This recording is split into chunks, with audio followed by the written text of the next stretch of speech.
Gee, Bob. This almost looks like the refugees from the scrapyard. Well, not really. Some of them maybe. Yeah, I was listening to something on the radio yesterday during the Yankee game that they're getting ready for their 72nd annual Old Timers Day. So this is an Old Timers Day for saws. Huh. Well, we got some. That's damn sure. Yeah, we got an odd mix of stuff here. The fire, it's kind of a nice day. It's got to clear up. The fire is more for mosquito repellent than anything else. What we have on the table is enough saws to strain the legs on the table. Yeah. Yeah, I wonder how many pounds of saws this is. We've been kicking around this idea, wanting to do another old saws video for a while. And the funny thing is, it's been about, the last one we did was 2013, and it was in the fall, so we're coming up on 5 years. That's a long time. Since we did that first old saws video. 5 years. And it's kind of like almost mind-blowing, but at the same time it's fitting because the passage of time is really kind of central to our discussion here today. Yes, we're going to talk a little bit about the chainsaw timeline, which, if it was maybe drier, we could set them up outside one by one, and also a qualifier that our usual expertise on the Huskies and the Johnnies doesn't exist on these saws. So in a lot of respects, as far as the technical aspects of these saws, I don't know what I'm talking about. And there's probably some real McCulloch and Home-like guys and stuff out there that know way a lot more than we do on this stuff. So we kind of, we're going to be prone to making some stupid remarks today about stuff we don't know. But this is a learning process, so we're just learning about this. So, we're kind of more students than professors today. That's correct. And hopefully, if folks are interested, we can all kind of learn this stuff together. Like Bob was saying, other than the fact that we've run them, usually, especially in my case, when I was running these old things, I knew nothing about chainsaws except for how to pull start, change the spark plug, and put gas in them. That's it. So even that knowledge has been relegated to something less than expertise. It's just, I ran this one here as a kid. This was my dad's XL12. And actually it's a funny story because what happened was my dad bought one of these new, and we ran the living crap out of it. And he brought it down to Zoller's to get it repaired and a new chain put on there, and they had a store fire. Burned everything down to the ground. So you lost the original saw in a fire? Lost the original saw in the fire, and the insurance company for Zoller's went and got everybody new home lights. This was like in I want to say 72. And it's got the dealer sticker on there, which is cool. Yeah. So yeah, I ran that quite a bit, that old one there. And I don't know if you've got some in here that come from your past. No, not really. Not any specific saws, other than I brought one of these up because some people now really, when you actually consider it to put most of the saws on the table, this one really isn't even old enough. Yeah. I've always kind of liked these, and this is another one of saws that people say it doesn't get any respect. The Rodney Dangerfield saw. Yeah, you know what? It's actually a good handling saw because the axis of rotation goes right down the middle of the saw. So it's not like a lot of these things are heavy to the left, heavy to the right. And just by a weird circumstance, the first chainsaw that I ever cut with was one of these things. Not this exact saw, but that's what it was. Because my ex-wife's uncles had this, and that's they heated their garage, their shop with it for quite a few years. It was the only one they had. So here again, it's a saw that people say, oh, they're not that good. Well, it gets it done. But that's almost modern compared to most of these things. This is one of the blue XL12s. All right, this is one of the automatics. That's a nice shape. Yeah, this saw and this is the Spike60. These two saws were in the first video, and of course I was going through it. It's like they kind of end up. I like this one, of course. It's one of my favorites. And for you, your dad saw, and then this 925 were in that video. Yeah. Well, actually, my dad's saw wasn't. It came later, but this saw was. So cast of characters. In addition to that, I've also got this one here, which is the 710A, which is a 70cc saw. and it's light for a 70cc saw. Look at that thing. This is ugly and... But it's tiny. You know, yeah, we'll feel it. It's got a laminated bar on it, so, but oh my God, this is a 13-pound or less saw, and it's 70 cc's. Yeah, I want to run that one today. That one's definitely going to get some fuel. Of course, it's probably been 7 or 8 years since it's run, so just saying we're gonna pull the rope anyway. Yeah. This is a saw that Walt here gave me probably back in 2010, 2011. Yeah, about that time. This is XL 800. This thing is maybe this is 1966. This might be, home light guys will know for sure, but this might be the first saw in this chassis, which is obviously related to your 925. Yeah, there's a lot of There are similarities. so many models on these. You know, I think Home Light and McCulloch were kind of both, you know, we make one little change to the saw and give it another model number. Yeah. You know, so this one doesn't have the backup. It's got an automatic oiler, but back then a lot of saws still had. So we're talking like, we're going back to the mid-60s here. But that was a pro level saw right there. Oh yeah, yep. It's got quite a snarl to it. Yeah. This is courtesy of Bill Corey, who I said, I don't have any poolings. And he says, oh, I'll fix that. And he gave me this and a couple others. And this is kind of another odd, kind of an odd duck here. One thing I found was, and I just discovered it last night when I was kind of prepping around. I've run this. This is also 70 cc's. I think it's heavier than the Mac that we just looked at. But you look at like where this rope goes in, and I could take this off maybe later if we start getting silly when I look at it. The rope goes behind the flywheel. Interesting. Now, I don't know, like, if that engineer was still alive, I'd like to hear his rationale for that. But I'm looking at it like from a dealer perspective, and I'm thinking, because the flywheel's out here, and the rope was like, oh, so you got to pull the flywheel to fix a rope? And he was thinking that you could pull start it while you're standing up because it's everything's in line. Well, maybe he was, but he wasn't thinking of replacing the rope. No. So. And there's the end of their rope now. So.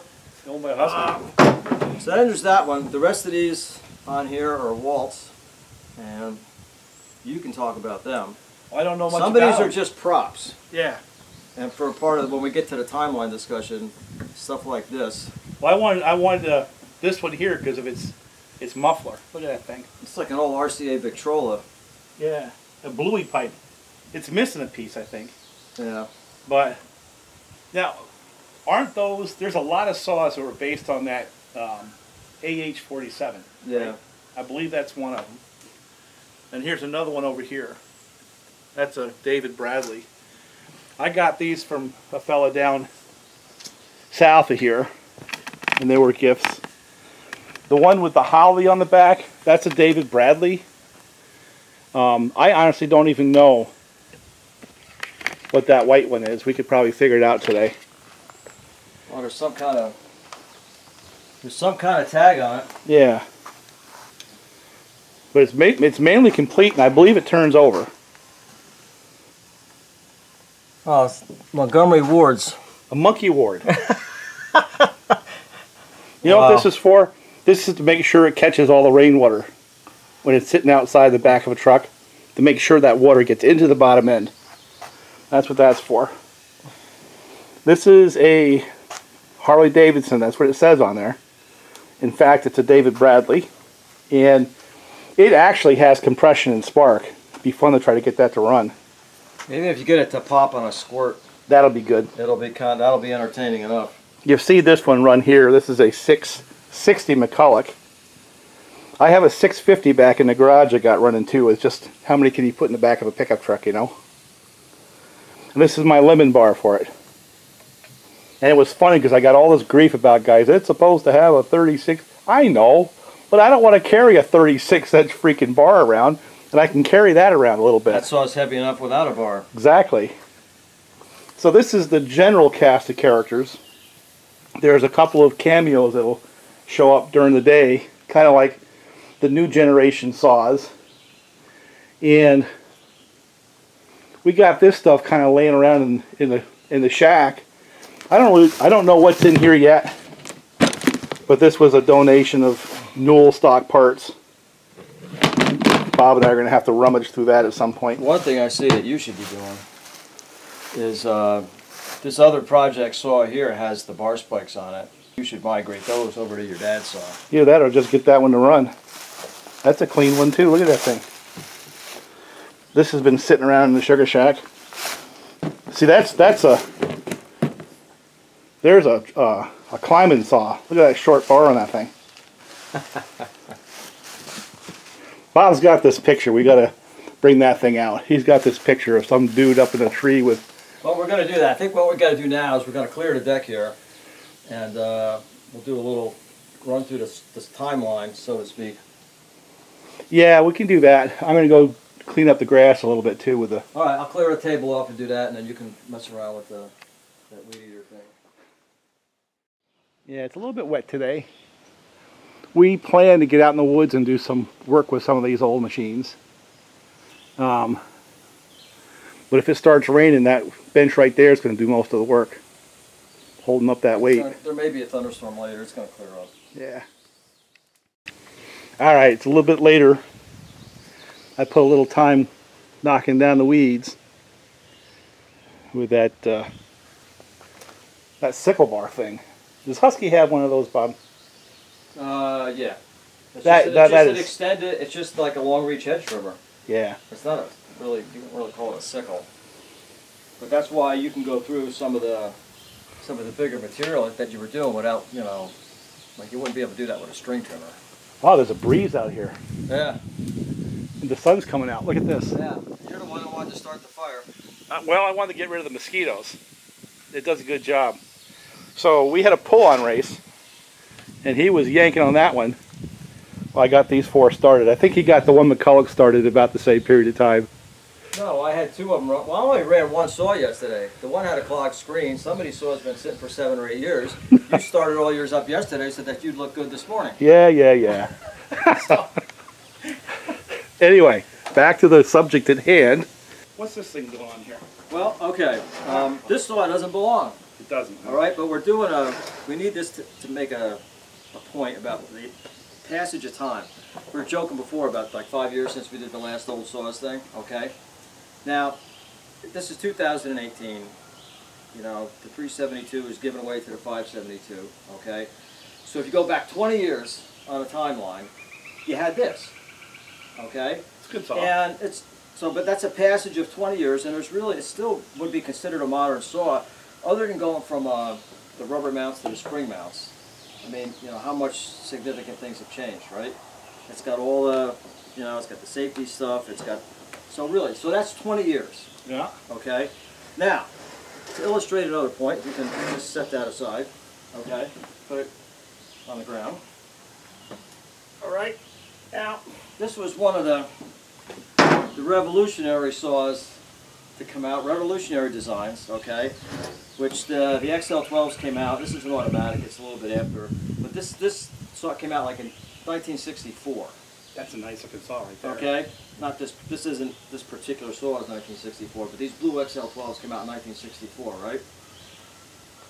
We just looked at 20-year lapse of time there. Okay, would you have 20 years before the XL12? You had this. That's what you had. Yeah. I mean, and so that's like, in 20 years, you went from this to this, as opposed to 20 years you go from the 272 to 372 to the 572. So, I mean, the real changes took place, back when we were little kids. Okay? 1950s and 60s. And to illustrate that a little bit more, we have with us here, when you go back to, part of this is like the timeline with Firewood also, because wood burning and chainsaw stuff was kind of parallel. We'll draw that line. And it's got to be a long discussion. Matt, if you're watching, I'm sorry. You should just turn this off and go grab another beer right now. What we got right here, we have the 1951 McCulloch price list. Can you show that? Get that up there? Yeah, I can do that. Make sure that you look at the right I'll base. hold it and you tell me if I'm doing it the right way. All right, I don't trip over these saws that were all pre-started yesterday. That all started 2 or 3 pulls. All right. Okay. You got it.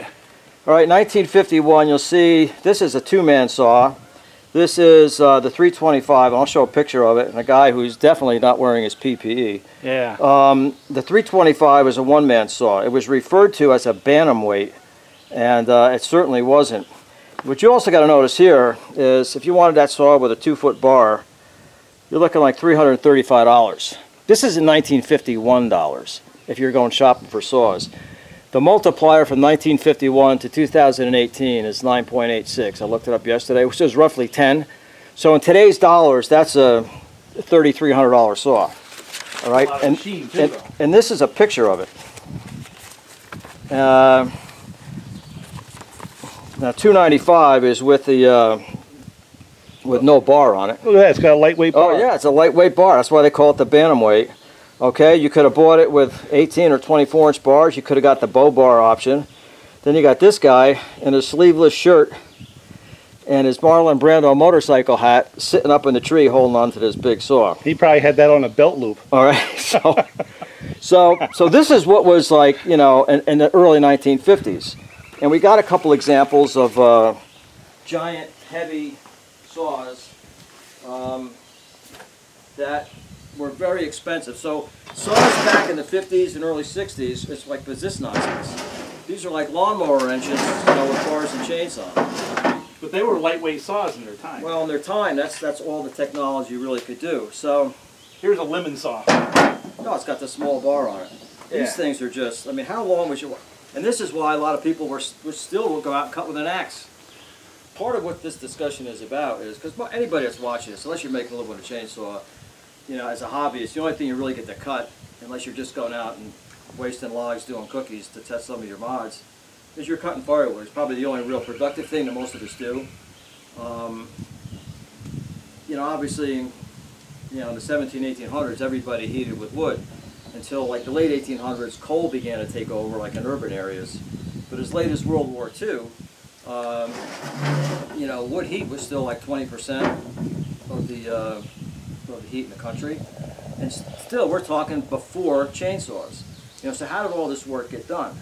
And it was hard because, first of all, these things were ridiculously expensive. I mean, you know, you could buy a car for like $1,500 to $1,800 back in 1951, let alone, you know, saws like this. So if you start looking at the economy, the amount of work that you had to do, wood heat kind of like just kept disappearing until the first Arab oil embargo in 1973-74. I remember that. You remember that? Yeah, and what happened was at that I looked this up on the Green Heat Alliance. I mean, I don't have this all in my head, but the what happened back then was wood heat had dwindled to like 1% of the homes in the U.S. as primary, because you had your coal and wood beginning of the century, and then, you know, the natural gas and heating oil thing really happened because drilling technology improved to the point where you could extract these things out of the earth. So Arab oil embargo hits, big renewal in wood heat. At one point, you know, Vermont Castings was a Fortune 500 company doing $30 million a year. Stoves were selling by the millions, and wood heat, you know, made a comeback. Within 10 years, it was back up to 10% for primary heat, and you know, in rural areas like this where you have wood access, it was like 50% as far as at least supplemental heat. Okay, so part of what happened was that when we got away from these big, ugly saws, and I didn't just grunt there for effect on the video. These things do weigh a ton, but they're not. They just weren't user friendly. So you got away from things like this, and really part of what made the whole renewal and interest in wood heat possible is the fact that saws had evolved where you could have a package like this where it was light enough to use, it was user friendly, and it was affordable. And then that opened up a giant market in the same way the market for wood stoves exploded. Well, the chainsaw market exploded too at about the same time, because now instead of just chainsaws being sold to, you know, professional guys or farmers or people that really had to have it, now you had this whole explosion ran in parallel of the wood burning and nuclear stoves, and then the chainsaw market just took off. And that accelerated, but you know, when you think about it, this saw has more in common with that 272 than it does with the handsaw. Yeah. So anyway, that's just a little bit of the timeline stuff that's involved with this. Well, I think these two saws, this is a 710, but these saws, these smaller saws from Homelite and McCulloch, they weren't that expensive. An average person could buy them, could afford them, and as he was saying, back in the 70s when the firewood took off, that was a solution you could buy at a lot of places, hardware stores, you know, the Tractor Supplies of the time and stuff like that, and they were accessible by lots and lots of people. Now, parallel to what he was talking about, Firewood, there was also, I think, a fairly significant evolution in the pro saws, just as an aside. Yeah. And, you have, like you were showing those big McCullochs, they were pro saws, you know, and by the 60s, they looked something like this. I'm not going to spend a lot of time on the dwelling here. And the one thing that's going to strike you, if you get a hold of a couple of these suckers were built. When you're talking about big old iron saws and the glory days, you know, those darn things were engineered and they were built. They really were. That's why they still run. Just an absolute industrial quality design and implementation on those big McCullochs and big homies. We got a couple of them here. One of the main points, boy, that does weigh a lot. One of the main points with having some of these really old, which I consider stuff like this to be an antique class. Yeah. But the reason we wanted to show some of these, even though they don't run, is that you look at some of these old saws like this and these 925s, and it's real easy to compare them to today's saws. But you really just don't get the full picture unless you also kind of compare them to what preceded them, which was these monsters. The fact is, we do compare these to new saws. You know, yeah. The change in technology was significant enough in the 60s that by the 1970s, when you drag out the 925, you actually can make a legitimate comparison between that and some of the saws that happened in the 80s and 90s. You know, the fact that they even enter into the discussion is pretty impressive to me. But back to where you were going on the timeline. Well, I mean, that's really, I think, this early 60s period. And the thing, like, you know, the saws kind of got affordable, you know, less than 10 years before that first oil embargo. Yep. And, you know, the wood heat wouldn't have bounced back. Wood heat, by the way, is, you know, there's the Green Heat Alliance actually, it's still growing. From 2000 to 2010, I guess it grew like 34% or something like that. But at this point now, the growth in wood heat, they're measuring also pellets. So, but wood as the fuel source, you know, whether it's firewood, but so it's all kind of lumped in together now. So where is it now? So wood heat, well, it's still growing. Yeah. But the growth at this point is all really the pellet stoves. I think that the renewed popularity, you know, with wood stoves in the early 70s wouldn't have been possible without some of these developments. So I guess the kind of that central point is that you look at this old stuff that came out of the 50s, the big transition to user-friendly saws took place in the 60s. Yeah. And it's more, you know, they kind of really just keep getting more refined.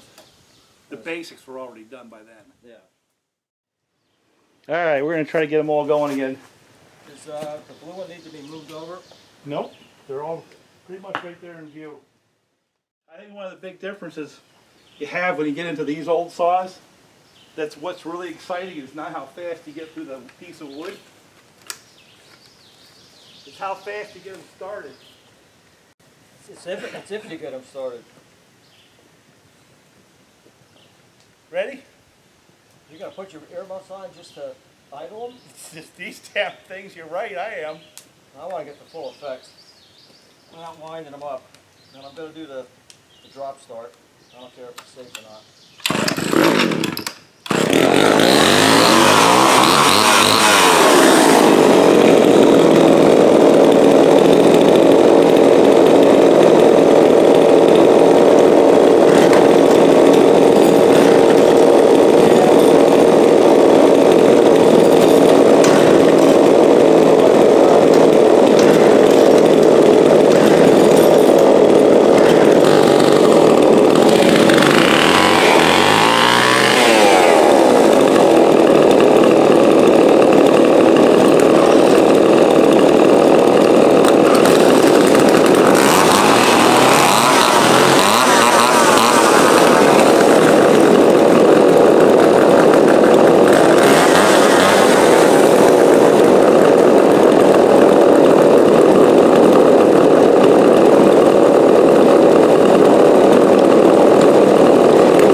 pull-on race, and the one that didn't start is a pull-on. Yep, well, it's not going to make it.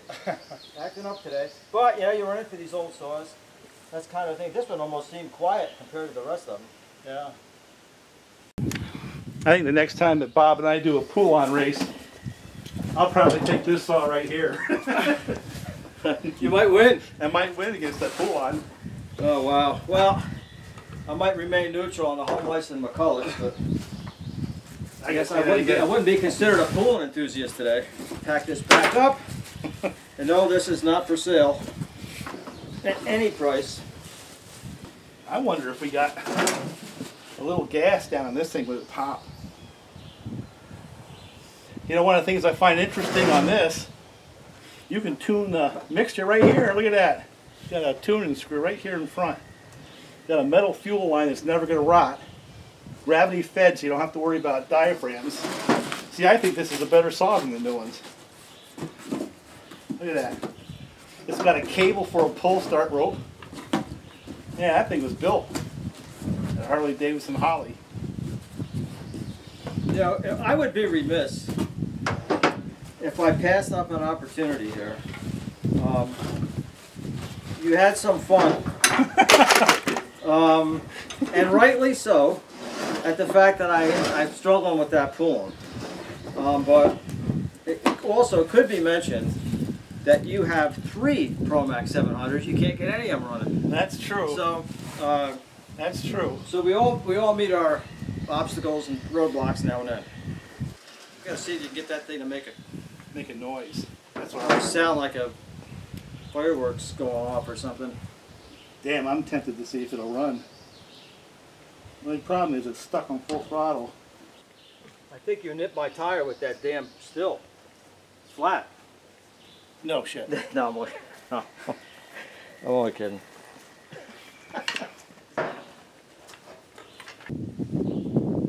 As long as I'm actually going to run versus...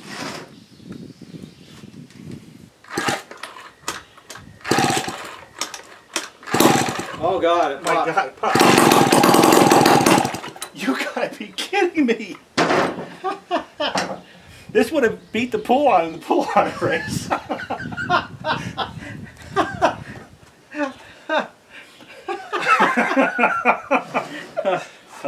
Try a monkey ward saw, see if you get that thing to make a noise. No. I think this one here needs a run. I think it'll run. Oh, Don, you gotta spend all morning trying to get that thing to work.